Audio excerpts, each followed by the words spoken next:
Hello everyone, my name is Ricardo and it is a great honour to be here today speaking to you. This piece of work is entitled Disruptive Innovation in AEC, the case of artificial intelligence applied to project management. Now this is a work that discusses the advantages of disruptive innovation in AEC. It'll demonstrate the relevance of leaders in enabling disruptive innovation. It also acknowledges that this is a complex process, as more and more we lack the cognitive ability to understand some of the insights generating through disruptive emerging technologies. This work resulted from a discussion on LinkedIn between two of the authors. It emerged from a will to disrupt, based on an agreement about the ineffective use of innovation in the industry, in which advancements have made little progress in terms of productivity. That same post quoted a famous statement from Albert Einstein: "You cannot solve a problem with the same mindset that created it." What does this mean in the context of this work? Well, it means doing things differently, intentionally better, requires a visionary quest of detaching from the original construct of the problem. Therefore, our argument is that disruptive innovation, by breaking away with the norm, can improve the AEC sector, but it requires addressing a paradigm. Now, before going forward, a few words about the authors. These three authors bring extensive knowledge and experience of the industry, specifically in regards to developing and implementing technologies at information and project management level. David Porter and Kwong Kwang are both founders of Octant AI. This is a leading organisation in artificial intelligence for construction project management. Both graduated and started this joint venture at Oxford, combining experience at project, programme and portfolio management level sector, from infrastructure to buildings projects. Both are advocates of a data-driven industry. I am also an advocate of a technologically efficient AEC sector. I spent most of my career at an engineering management level and implementing digital technologies in Europe, Africa and Asia. Now, the authors share a common interest, a great passion for digital technology, innovation and construction, and are continuously struck by the inefficiencies of the AEC sector. For that reason, we shed light about a paradigm in construction that needs to be overcome to enable the meaningful development of the sector, working towards increasing efficiency. Now, this paradigm discusses lies at the intersection of innovation and the adoption of digital technologies as means to innovate. Or perhaps in other words, this paper highlights a stumbling block often observed when attempting to innovate through emerging digital technologies in the construction industry.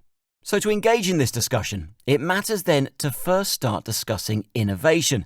Our reference to discuss this topic comes from the work of Christensen, who defined sustaining innovation as improvements in features or services that users or customers already perceive and therefore can easily value. Alternatively, disruptive innovation is set to challenge the group of attributes and features typically valued by users and, most importantly, decision makers, sometimes shaping their needs. This type of innovation disrupts markets. It creates new ones and may push existing markets to eventual extinction. The result is what can be seen in the diagram presented. The creation of value is starkly different through the two types of innovation, and this highlights the opportunity we believe should be pursued. Sustaining innovation has limitations in contributing to value, while disruptive innovation may lag at the outset, but can open novel ways to create value. But in practical terms, what does this mean in construction? Well, we see two obvious examples as follows. Bricks are still prominent in our construction methodology.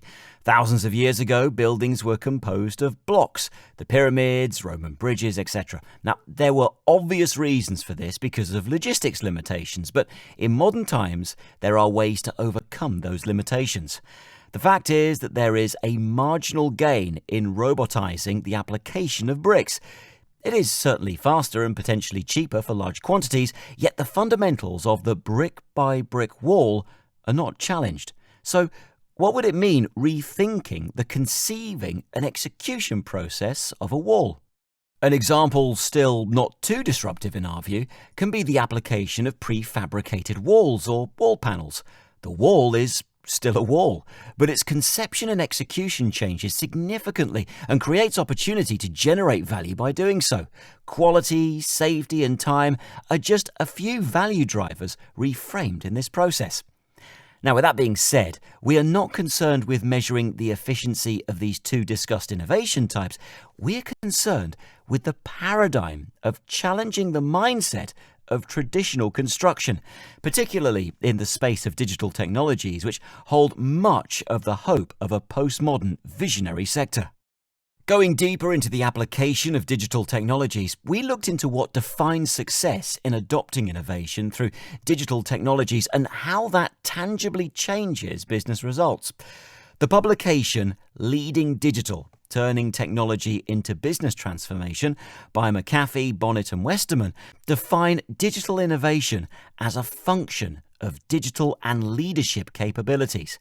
This is a function of competence and vision. Digital masters, those most likely to succeed, score higher in these two axes illustrated on the screen. The aftermath is, well, simple. To innovate, you need to be competent with technology. You also need to drive leadership and take risks while being a visionary. This rationale resembles a statement of Thomas Kuzmarski, who defines that innovation is not a science, but an art, particularly one of welcoming risk. McAfee and his colleagues show that digital masters, those who innovate digitally through competence and vision, drive financial value in both revenue and profitability. Most importantly, when the increase in revenue is on average 9%, the increase in profitability is 26%. This is an important outcome of disruptive innovation. Digital transformation not only contributes to a growth opportunity, but mostly contributes to a shift in efficiency by addressing a challenge in different ways, generating value in ways not thought or proven before. This is no different from the definitions of Christensen on the concept of performance trajectories, of sustaining innovation and disruptive innovation. So, with these concepts settled, it's time to bring the project management piece to open way to our case study. We present an example, lived in first person by two of the authors, in the space of portfolio management. Now, portfolio management is a subset of the general domain of project management, which is seen as key to drive the success of the construction sector. Project management is often a combination of people, processes, and technology used to manage projects' performance. How much change has project management undergone in construction despite the increase on the investment in resources dedicated to this key domain of AEC projects? The facts show that the role of project managers through specialised offices and departments has grown over the years, particularly in large and complex projects. The project management bill has certainly increased, but the industry reports continue to show little or no performance progress in the construction industry. So what are the challenges? Research and the experience of the authors indicate that 1. Construction projects have a high risk of performing badly, and this risk increases with project scale and complexity. 2. Current approaches for mitigating poor project performance have not solved the problem reliably and are unlikely ever to do so, given the performance record over the years. And 3, no meaningful change in construction productivity has been recorded, despite the substantial expansion of sustaining innovations, including in project management. In light of the subpar performance of the construction sector, our paper further analyses a disruptive innovation by adopting artificial intelligence to improve portfolio management of large portfolios. David Porter and Kwon Kwang have created a machine learning algorithm that is challenging the mindset of the AEC leaders. The case study presented is based on a collaboration with the Queensland Government in North East Australia. Now, between 2020 and 2024, Queensland Department of Transport and Main Roads is investing $26.9 billion Australian dollars in transport projects. That's currently approximately $18.5 billion US dollars. Their business challenges include managing portfolio capital productivity and improving project cost and time performance, essentially traditional project management indicators. So what are the findings of Octant AI during this activity with the Queensland Government? Well, to start with, in the S-curve diagrams presented on the screen, it is shown that the majority of projects of Department of Transport and Main Roads tend towards cost underruns and schedule overruns. At an aggregate level, this means that there tends to be excess capital in the portfolio, which represents an opportunity cost to make better use of public funds. Moreover, the excess capital in the schedule overruns means that the capital is held on longer than originally, compounding capital inefficiency. As such, this means that the opportunity lies in anticipating accurate forecasts to make better use of money.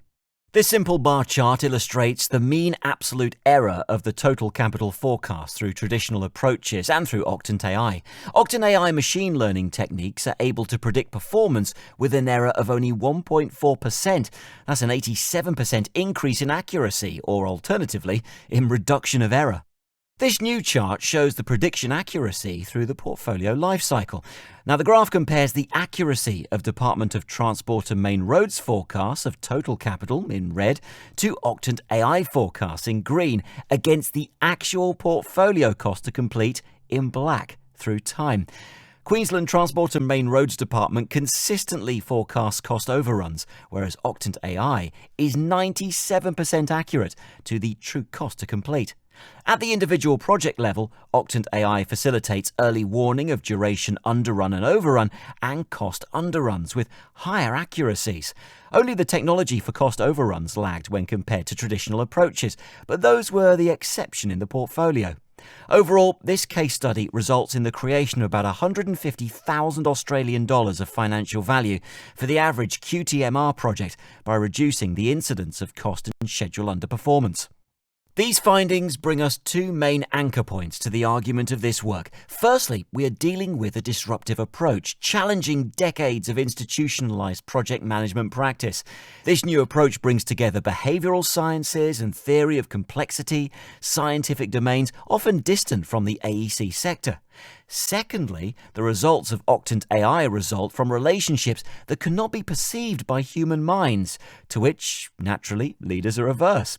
Octant AI deals, in its business as usual, with great amounts of suspiciousness of leaders and decision makers due to cognitive constraints shaping us humans. This raises concerns about leaders' reactions towards something they cannot perceive and attempt to control. The good news is that, as Einstein suggested, it is actually beneficial to try and attempt to solve problems from a more disruptive mindset than the one creating it. This inspires us on how to navigate disruption in construction towards a postmodern industry. The first suggestion is that when it comes to disruptive innovation, it all starts with awareness. Leaders shall be aware that it is possible to break away with the construct that constrains a reality, reshaping problems completely through different approaches. Exactly as Einstein suggests. But because there is risk involved in innovating, we would suggest that this awareness is in fact essential for a vision. And that's the vision that defines the digital masters and the leaders of the future. In this case study, the vision should acknowledge the power and application of emerging technologies and of data-driven insights, openness to innovation resulting from the unexpected yet justifiable. With this in mind, we suggest that the digital innovation space of the postmodern era of construction is not simply a space of sophistication at the intersection of digital and physical. It should not be a duplication of a physical phenomenon in the digital realm. We believe that the overlap of the physical and digital worlds creates a cyber-physical space of augmentation in which we can have access to insights that we don't know. This is, in our view, an extension of the principles of Industry 4.0 beyond connectivity. Leaders need to accept a non-human-centric environment in which ideas and decisions are made by enabling processes at the intersection of networks of people and insights produced by machines. This is a state of transhumanism, but not a science fiction scene. While the benefits of approaches such as of Octant AI can drastically improve performances in the industry, the challenge remains on how to address the leadership paradigm. To create such a space of acknowledged transhumanism, disruptive innovation requires socio-economic alignments at incentive level, promoting risk tolerance and visibility to changemakers. Change is unlikely to happen solely bottom to top, often originating on startups. Our view here is inspired by the extensive work of Mariana Mazzucato on the entrepreneurial role of the state in driving meaningful innovation. To conclude, the larger benefit in innovating results from transforming and disrupting the current construct, what Einstein called mindset. The paradigm to break away with an existing reality shall be overcome. However, this is only impactful if sought after sustainably by leaders and governments. Well, we hope you have enjoyed our thought process. Thanks for your attention and interest. We are certainly available to connect with you to exchange ideas, reflections, and collectively promote the advancement of the AEC sector. Obrigado.